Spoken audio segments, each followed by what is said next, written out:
हरियाणा में 17 अक्टूबर को नायब सिंह सैनी सरकार का शपथ ग्रहण हुआ। शपथ ग्रहण के बाद इंतजार था विभागों के बंटवारे का, लिहाजा देर रात मंत्रालयों का बंटवारा भी हो गया। लेकिन मंत्रियों को जिम्मेदारी मिलते ही कई चर्चाएं भी शुरू हो गई हैं। कहा जा रहा है कि मुख्यमंत्री पद की दावेदारी कर रहे अनिल विज कैसे ऊर्जा, ट्रांसपोर्ट और श्रम मंत्रालय जैसे मंत्रालयों पर मान गए। वहीं सीएम सैनी ने अपने पास कौन कौन से मंत्रालय रखे हैं जो अनिल विज को मिलने थे वो नहीं मिले, सब इस रिपोर्ट में बताएंगे। नमस्कार, मैं हूं देवेश यादव और आप देख रहे हैं टीवी 9। सबसे पहले आपको बताते हैं कि किस मंत्री को कौन सा विभाग दिया गया है। उसके बाद बात करेंगे अनिल विज की, जो सीएम पद की दावेदारी कर रहे थे और इस सरकार में वे गृह मंत्री भी नहीं बनाए गए, जिसकी उन्होंने पहले जिम्मेदारी संभाल रखी थी। खैर, विभागों पर आ जाते हैं तो सीएम सैनी ने अपने पास कुल 13 विभाग रखे हैं, जिसमें गृह, वित्त, एक्साइज, लॉ, सीआईडी, हाउसिंग समेत कई जरूरी मंत्रालय उसमें शामिल हैं। वहीं दूसरे नंबर पर अनिल विज का नाम है, लेकिन उन्हें ऊर्जा, परिवहन और लेबर विभाग की जिम्मेदारी दी गई है। कृष्णलाल पवार को डेवलपमेंट, पंचायत, माइंस और जियोलॉजी की जिम्मेदारी दी गई है। उधर राव नरवीर सिंह यादव को इंडस्ट्रीज और कॉमर्स, पर्यावरण, फॉरेन कोऑपरेशन, सैनिक अर्धसैनिक कल्याण मंत्रालय भी दिया गया है। महिपाल ढांडा की बात कर लेते हैं तो उन्हें स्कूल शिक्षा, उच्च शिक्षा, संसदीय कार्य मंत्रालय दिया गया है। उधर विपुल गोयल को राजस्व एवं आपदा प्रबंधन, शहरी स्थानीय निकाय और सिविल एविएशन मंत्रालय दिया गया है। अरविंद शर्मा की बात करें तो उन्हें जेल विभाग दिया गया है। श्याम सिंह राणा को कृषि एवं किसान कल्याण, पशुपालन और डेयरी विभाग दिया गया है। इसी के साथ उनको मत्स्य विभाग की भी जिम्मेदारी दी गई है। रणबीर गंगवा को सार्वजनिक स्वास्थ्य इंजीनियरिंग विभाग और लोक निर्माण विभाग दिया गया है।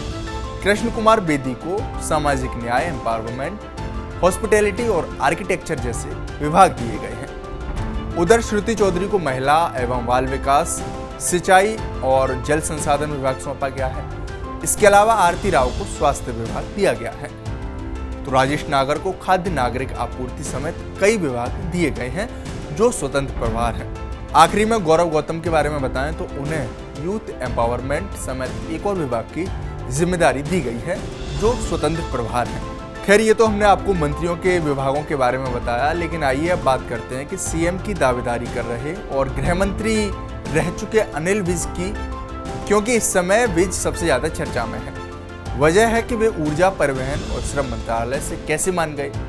तो ये जानने के लिए आपको 6 महीने पहले ले चलते हैं। अनिल विज पूर्व सीएम मनोहर लाल की सरकार में गृह मंत्री थे, लेकिन मनोहर लाल ने इस्तीफा दिया तो नायब सिंह सैनी को हरियाणा की कमान सौंपी गई।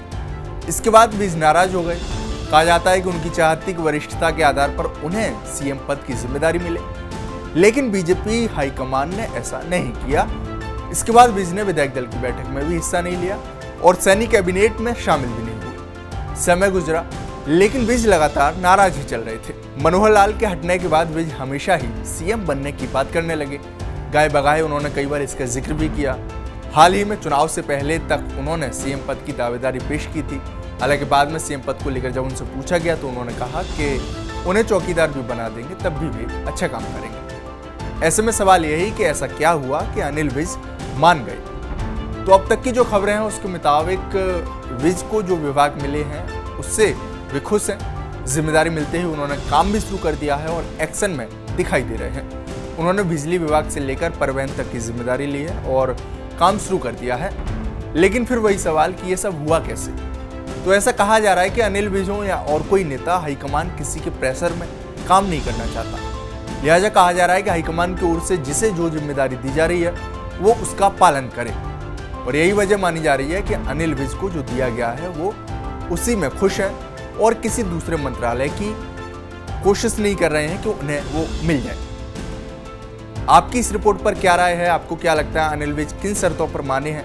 हमें कमेंट बॉक्स में जरूर बताएं। साथ ही हमारे इस चैनल को सब्सक्राइब करना ना भूलें। शुक्रिया।